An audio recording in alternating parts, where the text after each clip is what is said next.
Welcome to Legends of Data and AI. Each episode includes inspiring and actionable data and artificial intelligence insights from global leaders across industries. Your host, Dr. Usama Fayyad, was the first Chief Data Officer at Yahoo and is Chairman of Open Insights and Executive Director of the Institute for Experiential AI at Northeastern University. Welcome, everyone, to another episode of Legends of Data and AI.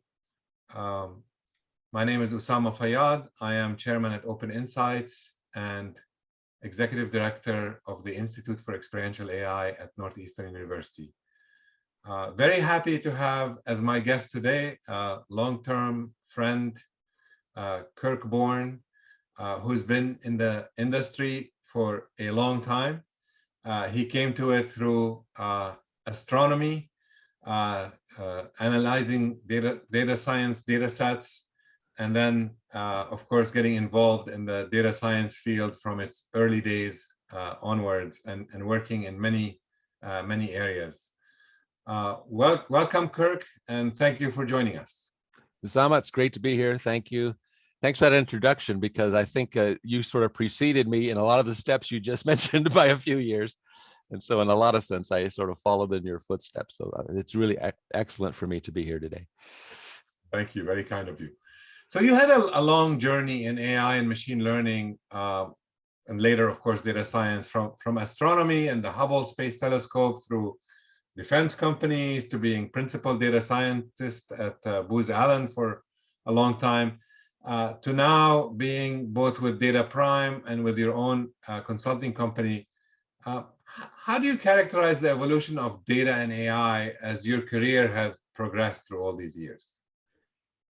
Wow. So let me just begin with a little story, a very short story. I'm a storyteller. When I left Booz Allen about a year ago and I started my own single person LLC, private consulting company, but also working with a startup. My wife says to me, she says, "Wow, Kirk, you've had many careers." And my response was, "No, I've actually only had one career as a scientist. I've just had many different jobs." And so I would say there's a common thread through all of this, which is doing science with data. And it's that pretty much hasn't changed from my perspective. I'm just doing it in its sort of maybe different applications. So my applications nowadays aren't astrophysics. They are these AI and machine learning applications in many different industries and businesses and things like that. So I just think that sort of the diversity of places where this stuff is now applicable is the biggest change I've seen. Because back in the early days, it was really, maybe it was just my limited perspective, mostly in the sciences. You know, the sciences were collecting lots of data and they just needed to discover patterns from data, whether it's in healthcare, you know, medical science, or in astrophysics, or whatever. But we're seeing more and more of basically every industry, no matter what it is, they're doing this stuff. Could you share some stories where kind of great value was derived from the application of AI, machine learning, data science to data? Anything stick in your mind as surprising? I have a lot of stories like that. Sometimes they're not as sort of like mathematically deep as people might expect. Sometimes I found that the greatest value comes from some of the simplest solutions. And I think that has to do with something that's called the 80-20 rule. You know, so if you're familiar with the 80-20 rule, it says that basically 80% of the value of something can come from the first 20% of the effort. Okay, so if you want to spend 5 times more effort, you can get that last little piece of value out of it. But why bother? In a lot of cases, you don't really need that. Certainly there's cases where you do need that, certainly in healthcare situations or cybersecurity, you got to get that right. But there's a lot of situations where if you have a little bit of an error, you can deal with it. So one of my great stories that just incredible value, and I'll tell you the punchline just first, just so you know, in suspense. And that is, this company made a $1 million investment in an analytics project, and the return on that investment was $1 billion. Wow. So this was so do the math, that's a 100,000% ROI. I think any business would be kind of happy with a 100,000% return on any investment they make. And what this was a financial services company, and they had this idea that they could identify which customers would likely take their financial assets out of that particular company to another investment company. And they said, we need to stop this sort of conversion and customer attrition, if you want to think of it that way. And they said, we think we have an idea that customers who were going to take their money to another financial institution are probably checking their accounts frequently, more frequently than a baseline. And in the sense that maybe they're checking, comparing balances, comparing interest rates, comparing, what kind of products the other company has compared to what they're using now. And so they built a very simple little algorithm. Okay, so they had to build a system, which is where the $1 million investment. I mean, they just couldn't do this small thing. They're a multi-trillion-dollar investment business, which I can't name. So they built an entire system where they would identify customers where the number of web clicks on their account exceeded a certain number, a threshold above their normal baseline of the past history of their particular frequency of interest. And once they identified the customers, once they crossed that threshold, then they did a very soft, what I call a soft care reach out to those persons. So this was part of their investment, is they would send, not oppressive emails like, what the hell are you doing? Why are you taking your money? But more soft things like, hey, did you see our new investment calculators? Did you see we have these new investment options? Did you see our updated FAQs? So things that just sort of like to engage with the customer and help them feel comfortable about keeping their money there. So anyway, so after one business quarter, they reported back to the board of directors of the business, what was the result of this $1 million investment. And they said they basically estimated through standard A/B testing, they did the controls and the test. They estimated they saved the business or at least $1 billion in customer value. And the reason I know this story is because after they reported this, the board of directors immediately authorized to this company a $300 million investment in a new data science center of excellence. And this company kept calling me for a year, trying to convince me to go there. This was back in the day when I was a university professor, tenured professor. It would take a lot of grease, so to speak, to get me moving off of a tenured professorship position. And so I called them back one day and I said, I could accept your offer if you don't mind if I arrive dead, because my family said they would kill me if I took this job out of state. So what happened along the way was right about that time, Booz Allen called me. They offered me a position I couldn't refuse, and the talk about some a little bit of employee engagement. They said to me, they said, "Where do you live, Kirk?" So I told them where I lived, and they said, "Well, how long is your commute?" I said, "It's 2 hours every day." And they said, how would you like to have your office down the street from where you live, like a 5-minute commute? I said, oh, so you're going to save me basically 500 hours of my life every year from being on the highway. Where do I sign the papers? That was the deal. So knowing the right data to use, knowing the right way to engage with customers, or even in this case, they knew the right way to engage with me. They said, we're going to give you a job where you're going to save 500 hours a year of your life not being on the highway. I was just, that's all I needed to hear. And so I think those kind of simple applications of using data. So there's a case with that financial service company. There's two things simple about it. First, the data was simple, right? It was just counting. You learn counting in kindergarten, right? They just counted the number of web clicks. And the second thing that was simple was the algorithm. The algorithm says, if the number exceeds a threshold, do something. That's it. I mean, just if it it's like the thermostat in your house. If it passes a certain threshold, something happens. And that, to me, that it's not really AI and machine learning in any sort of mathematical sense, but it's really value from data based on an algorithm, even though it's a simple algorithm. Yeah. No, and I fully agree with you. I think simplicity is key, and I love the 100,000% ROI. Definitely a dramatic ROI. You've experienced doing machine learning in many settings, in science data analysis, in academia and industry. In your opinion, is most ML basically the same set of algorithms applied across domains, or are there major differences as you move domains? I have personally experienced very little difference. And what I like to say to people is machine learning is mathematics, right? It's a set of mathematical algorithms. And I'll use the definition I first heard of machine learning. Machine learning are algorithms that learn from experience. All right. So Tom Mitchell wrote this great book on machine learning back in the 1990s. And right at the beginning, he says machine learning is algorithms that learn from experience. And this was when I was first learning this stuff 25 years ago. I picked that book up, read that sentence, and said, what is this guy talking about? But over the years, I realized it's about discovering patterns in data, testing and validating their value and significance and accuracy, and then deploying them in an application. And so that fundamental mathematics is the same across all the places I've been. Now, maybe there's different kinds of emphases. For example, certainly people who are doing image processing, computer vision, that's very different from people who are doing text processing, which is very different from people who are doing just predictive modeling, say from databases. So yeah, the applications will look different, but the fundamental set of mathematical algorithms doesn't really change. So I think within that any given industry, if you say, hey, they're focused on doing this, well, turn around 2 minutes later, they're using the other thing.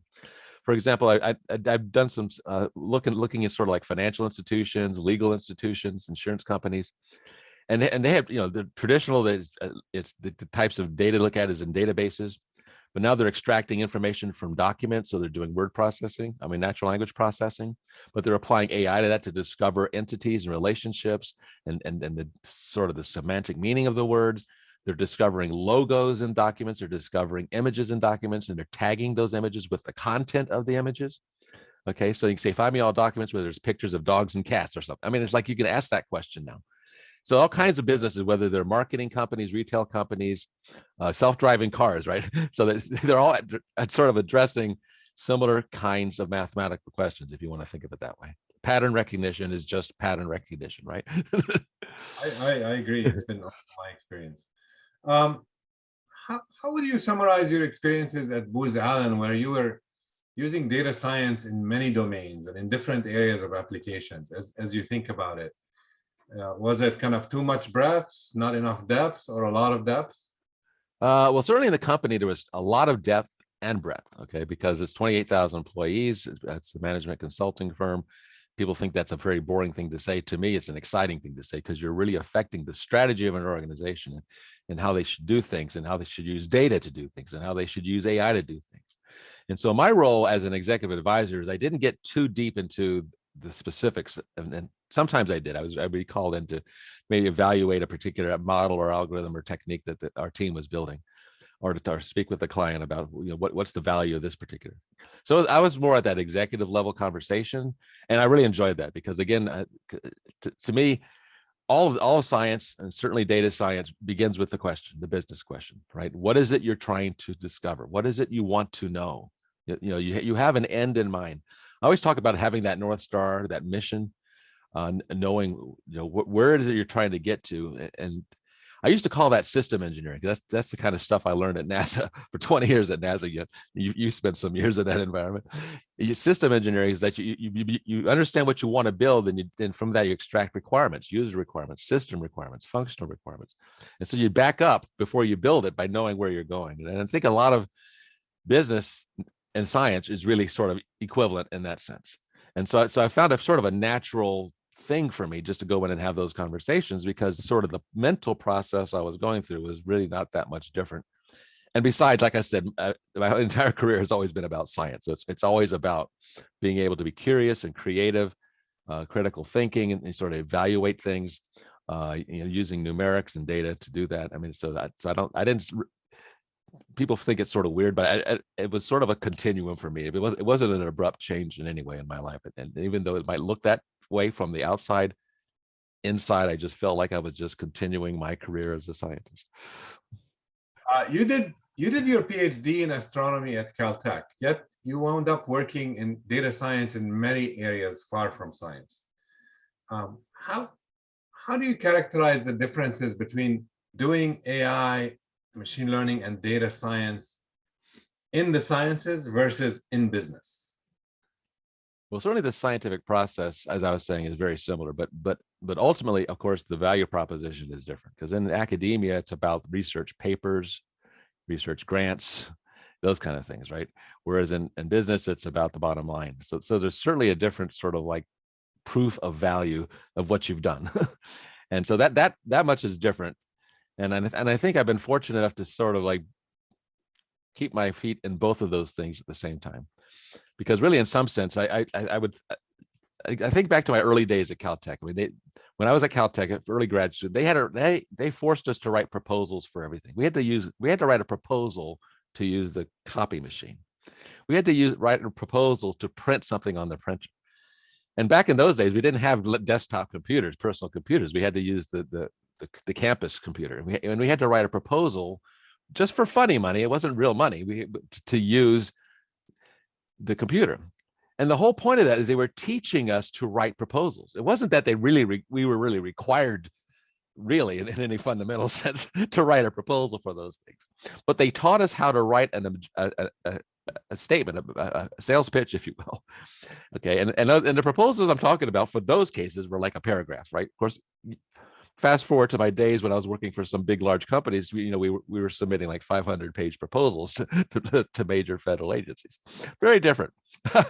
But the idea is, what is the value proposition? What is it you want?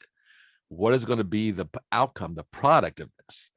And so that's sort of my way of thinking about everything is the same. It's just that you have to understand the different value proposition. And I think my experience when I was working at the Goddard Space Flight Center for NASA, I was working for a private company. They were part of a larger defense company, but I wasn't doing defense work. I was doing science data processing for NASA astronomy missions. Okay. I was a program manager for that project. We were doing science data processing on science missions for NASA. All right. So I was hiring PhD astronomers to help work on these projects because it was astronomy missions. A lot of these young PhD astronomers, they kept saying their value to the organization was writing research papers and getting them published. And I said, no, that's not what our customer wants. They want good processed data they can distribute to their user community. All right. So their customers were the user community who were tax-paying voters who would complain if this federal agency wasn't delivering what they promised. Right. So the value propositions were had to be realigned for people who just came out of an academic environment to now an environment where there's like stakeholders and customers. Now those customers weren't like paying customers other than they were taxpayers. But then I moved on to other companies like at Booz Allen, where there were paying customers who wanted to see value for the things they were paying for. And so I always had my mind trying to stay on that track of what does this person want from me. So I always said that there's all these characteristics of successful data scientists, and I call them my 7 C's, but there's actually 12 of them, and I won't bore you with them all. But like curiosity, creativity, good communication skills, critical thinking, these kind of things. But one of them I threw in there is consultative. That is, you're able to elicit the requirements out of a person in a conversation. And also empathy, but that doesn't start with E, so I say compassion.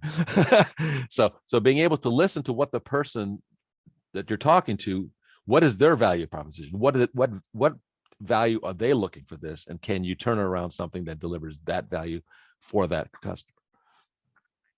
I by the way, I mean, I have worked with many astronomers, some from Caltech. I've worked with many physicists who moved to data science, and this is the first time I hear the story of, as a grad student, they used to make you write proposals even for the simplest stuff. It's a well, that was in the astronomy department. I can't say that the other departments at Caltech did that, but I'm glad they did. And I tell you what, after I left Caltech and I went to work for the Hubble telescope, which was a NASA institute, and then I worked at the astronomy data processing facilities at NASA. Again, I was a contract employee, but I was working at yet another NASA facility. So those first 20 years of my career, I was very focused on all that astronomy stuff. My proposals that I submitted, research proposals to the national agencies, had greater than 50% success rate. Wow. Most people's success rate was 10 to 15%. Yeah. And I never really thought about it. I just thought that was just I was just lucky or something. But then I realized, but one day I got an invitation from the American Astronomical Society to make a presentation to the junior astronomers at the society about grant writing. And so I was starting to think about it. I said, what kind of lesson can I teach them other than, hey, I'm lucky? Look at me, that's not very useful. And it just clicked on me. I said, oh, it was all that experience I had as a grad student writing silly little proposals, as we called it in those days. Do I really have to write a proposal? Use the Xerox machine? I mean, come on. But I said, get into the practice of making pitches like that. Yeah. And believe me, they were 1 paragraph proposals. And then when I started proposing to some of the National Telescope facilities, they had a 1-page limit. You had to say everything you're going to do, the results, the scientific rationale, your bibliography, who you are, everything in 1 page. I mean, it's like there's a real life lesson there. Trying to be very concise and not verbose. So I'll stop talking now because I'm being verbose. No, I mean, and it's a beautiful story because it also reminded me of the infamous Amazon kind of product development plans. They always start with writing the press release first, and they think about every word in that press release. What would it look like? What would we say? What would we emphasize? And then drive backwards, which is another great way of capturing kind of the intent of what you want to do. There you go. What are the biggest challenges today, in your opinion, in finding good data scientists? And what about kind of how do you manage to retain them once you find them? Well, these are bigger questions than I could personally answer, but I'll give it a shot. Certainly, retention is a really huge issue, right? Because certainly the demand is high. Therefore, there's offers that are coming to people all the time, and it's tempting to move and leave and accept something better. And a lot of people do that, right? The average tenure in a data science position, maybe not right at this moment, because there's a lot of things happening in the economy at this moment where people probably don't want to be changing jobs right now. But over the last recent years, the average tenure on a particular position is less than a year. I mean, that turnover rate is large. And so companies have done things like they've incentivized with giving free training to people. Certainly the salary is one good thing, just sort of interesting projects to work on, things like that. So there are some incentives that'll work. In terms of sort of training people to do these things, I always fall back on some of the stories I'm just telling you now. And that is what you learn as an academic student is not the same thing you're going to be doing when you're on the job, right? I mean, just face it. I mean, you know this from editing a journal.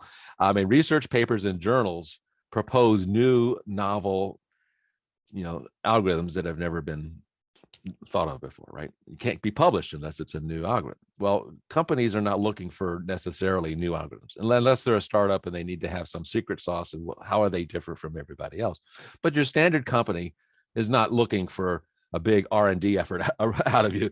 They're looking for product development, okay, out of the algorithms, out of the machine learning from the data. So data products, machine learning products.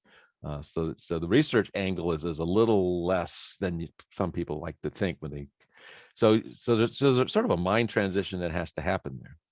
The other thing that happens is almost like the opposite. There's so much demand for this in this field that a lot of the boot camps for AI and data science and machine learning just teach skills, the coding skills, even the mathematical skills, if you will. They're teaching the skills to the people, but not so much the rationale for them. And then again, this comes back to what is the strategic reason you're using this.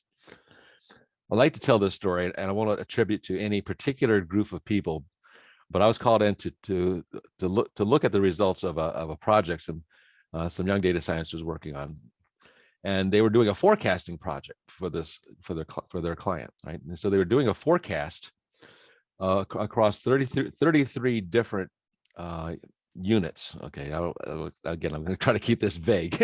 Okay, so 33 different things which varied with time, and they were trying to predict the future values. Okay, from the historical record. Well, it turns out these units had a maximum capacity. And again, I'm not saying what they are. Okay, think of them as shipping containers, and that's not what they were, but I'll just say that because it's an easy metaphor in this case. Okay, so how many shipping containers are going to be on the cargo ship, right? There's obviously a maximum capacity. So they were building this forecasting model. We were sitting in a room. They were sitting across the table from me, looking at their laptops while they were talking with me, and I'm sitting there facing them, but behind them was the screen, the projected screen of what was on their laptop. So I could see what they were looking at in their laptop by looking at the screen up there. And so they were talking and describing their predictive model and the the different Holt Winters techniques, if you're familiar with those, where you have seasonal terms and trend terms and things like that. Yep. And on they were going. And as they're talking, I'm just staring at this screen, and I'm looking at the spreadsheet they had, which is sort of like what I thought was just sort of like a suggestive sort of data of the type they were working. So there was the 33 rows that I mentioned, and there was 12 months across the top of, for the last 12 months of the year, January through December of last year, 32 rows, and all the numbers were constant in any given row.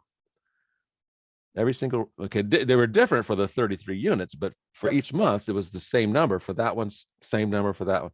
And so I said, okay, I said, a timeout. I'm not sure if what you're showing me on the screen here is the data you're using or what's going on. And they said, oh yeah, that's the real data. And I said, yeah, but all the numbers are constant. And they said, yeah, because they always operate at maximum capacity. So isn't your prediction just the same number? And they stopped and they said, yeah. All of a sudden they realized they did all this modeling and all this fancy mathematics for no reason. Yep. Oh, because they didn't stop to think about the data they were working with. They didn't stop to think, what was the meaning of what they were doing, right? They knew the answer to the question. They knew the answer to my question. It always operates at maximum capacity, but they disconnected that understanding to the mathematical algorithm understanding, which they were doing on the other side of their brain. Okay, and so I wasn't trying to insult them. I just didn't. It's just sort of like, wait a second, don't you realize what the answer to the question is? Yeah, no, and that actually, by the way, I always say, you have to look at the data, and you have to spend a lot of time looking at the data, not with the algorithms.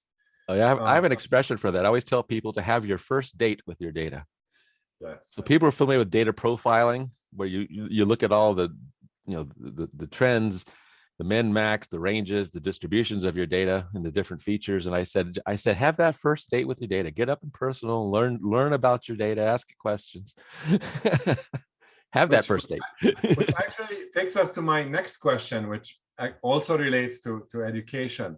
So I've been recently working on figuring out how to change what is done in higher education universities in terms of preparing AI practitioners and data scientists to have relevant skills in the working world. And precisely what you said is fresh grads will spend a lot of time just hacking at data with algorithms, not realizing that the algorithms are weak and there are many problems with the data and the problem statement and all of that. So one of my conclusions is that we need something akin to a residency program in medical school for practitioners of data science and AI. What are your thoughts on what else is missing? What are the missing pieces for training the right talent in data science and AI in higher education? I really like that idea a lot. All right. In some sense, it's like an internship, except it has a real salary like a residency, right? Because face it, a typical person is not going to be able to pay much of their bills with a typical internship salary, right? $100 a month or something. So I really like that idea a lot, because in a sense, the commitment is fixed to that residency program, so people don't have to feel like that on both sides, both the employer and the employed person, that this is a long-term thing, right? We're here to basically learn how to do it in a real environment, and I think that solves a lot of the concerns I've been having, which I just expressed in some of my statements about the disconnect between sort of the academic and training side versus the business side. But at the same time, and even the businesses can learn from what new things the students have learned just coming out of these programs. What else would you suggest for institutions of higher education? Well, I think there's been a lot of experimentation here. Certainly the boot camps are a big idea, and maybe the boot camps have sort of disrupted higher education in this field. A lot more of the new people in this field are not even getting college degrees anymore. And people always ask me, is it even worth getting the college degree? And I try to give a balanced answer. I said, if you want to get a job right away that is well paid, you don't need the college degree. But if you want to have long-term career advancement and career opportunity, having the college degree and that background education is going to be very helpful. Whether you think it's going to be helpful or not, when employment decisions are made in the future about you, whether it's promotions or a new hire, they're going to look at the lack of a college degree and maybe in not a positive way. And so move forward if you want to move forward, but don't forget that having that additional education, because there's a broader part of your education that comes with the college degree than the very specific narrow thing you get. So I think some way of sort of blending those two things together, I think that in a way that sort of makes it less difficult, so to speak, for a person to say, hey, yeah, I'm in the boot camp now. I just got this fantastic job. Why would I want to spend 4 years? I mean, when I was at George Mason University, most of our graduate students were working part-time. Now, that wasn't true in my case. When I was in grad school, nobody worked part-time. And I think one person tried it and it was frowned upon, right? You were a full-time student when you were at Caltech, right? That was your job, being a student. Completely opposite when I was at George Mason, because it's in a very job-rich environment around the Washington, D.C. metro area. A lot of these people were working for large government contractors. I mean, there was no way they were going to give up their job, with families and responsibilities. And so I had to sort of like navigate that for them, help them be able to, finish a decent dissertation. And there was a lot of coaxing that needed for some of those students to get it done in a finite amount of time. So I think so we have to find some better way to bring balance to those things that solving the immediate needs of the person, but also their long-term needs. And I think too much of it is very short-term vision right now, even for businesses. They're willing to hire these people. I mean, I won't name any famous companies, but there's a very famous company who's a international cloud spokesman, is like this 10-year-old kid from India. Right. I mean, I've seen the kid's videos. I mean, they're fantastic on YouTube. I mean, he's fantastic. He's a great speaker. He knows his stuff, but is that really the right thing? Yeah. Because what's going to happen to that child 8, 9, 10 years from now, when maybe all that stuff that he learned is superseded by some new technology? Okay. He's a smart kid, so he'll learn it. But really, in the long term, is that the right thing? I don't know. Maybe it is the right thing. I just don't know if it's the right thing. Is there, shifting gears here, I often talk about the AI haves and the AI have-nots. I mean, there's a few, tens of companies around the world who I would consider AI haves, like Google, Amazon, Netflix, a lot of the companies that have been doing it for a long time and know how to do it. And then you've got the majority, 99.99% of the companies who are AI have-nots. Is it a short summary of your perspective on how can the practices of AI and data science be democratized for most companies out there who don't know how to use AI and how to do it? I think a lot of it is, well, I hate to use the word cultural, but there's sort of a pain point that companies have to get over, and they feel like they can't get over because, AI looks so frightening, machine learning looks so frightening. And I think what's missing is that it's also a societal problem, but since businesses live in society, therefore it's the same set of people. And that is, when they think of AI, a lot of times I think a lot of those who are resistant to it think of AGI, artificial general intelligence, which is, what you see in the movies, right? And then they said, there's just no way we can do all that stuff that you see that an AGI can. Well, face it, most of those big companies you just named, it, not all of them have artificial general intelligence, right? I mean, for example, these video streaming services, and these retail e-commerce stores, they use recommender engines. In some sense, they're not really AI, though they do have more of that nowadays.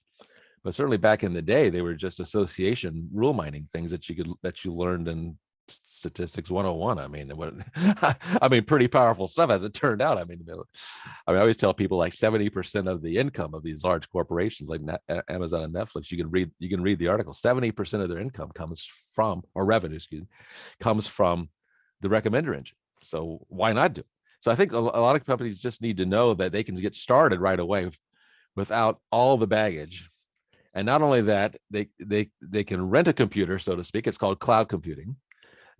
And all the major cloud providers have machine learning tools within there. So you can basically start deploying things, even chatbots as a service. I mean, there's things you can deploy without needing to hire the experts. And so companies can just start right away. And I always tell people, like, the easiest way to start, if you have any kind of call center or phone service, you can just feed your company's FAQ as the training set into one of these chatbots as a service providers, and all of a sudden you got an autonomous call answering service for your business using AI. And it doesn't take rocket science to deploy some of these things, thank goodness. And just to finish that thought, there's a lot of companies that are selling AutoML, automatic machine learning. And there's a lot of debate whether that's good or bad or not, whatever. I mean, whether you don't, the black box algorithms and stuff, but some of it, if it's just regression or some kind of predictive forecasting, it's not that hard to figure out what the inputs and outputs are. It's just that you can't necessarily handle the massive quantities of data that might be coming into your business. And so the AI, really what the AI is doing is it's basically orchestrating the data flows for you, knowing what data to put in, what data to pull out, how to optimize the model to get better accuracy. I mean, so the AI is just is basically running the process. It's not a robot who's shaking the hands of the customers when they walk into your store. And that's great advice for companies, actually. Keep it simple, don't think over complex. And a lot of it is about demystifying what this technology is. And it doesn't have to be this big monolith that nobody understands that does general intelligence, like you said. Kirk Borne, thank you so much for joining us and for sharing your wisdom and your lessons and your stories. We appreciate it. Thanks a lot. You're very welcome. It was great to be here. Thank you, everyone, for tuning in, and join us for future episodes of Legends of Data and AI. I'm Usama Fayyad, Chairman at Open Insights and Executive Director of the Institute for Experiential AI at Northeastern University. See you in the next episode. Thank you. Thanks for listening to Legends of Data and AI. We hope you enjoyed our deep dive into the world of data and AI. If you're keen to learn more about making data and AI work in the real world and in any organization, join us next episode and subscribe to the podcast. As always, you can head over to open-insights.com to sign up for our email list, learn more about the work we do, and have access to data resources. See you on the next podcast.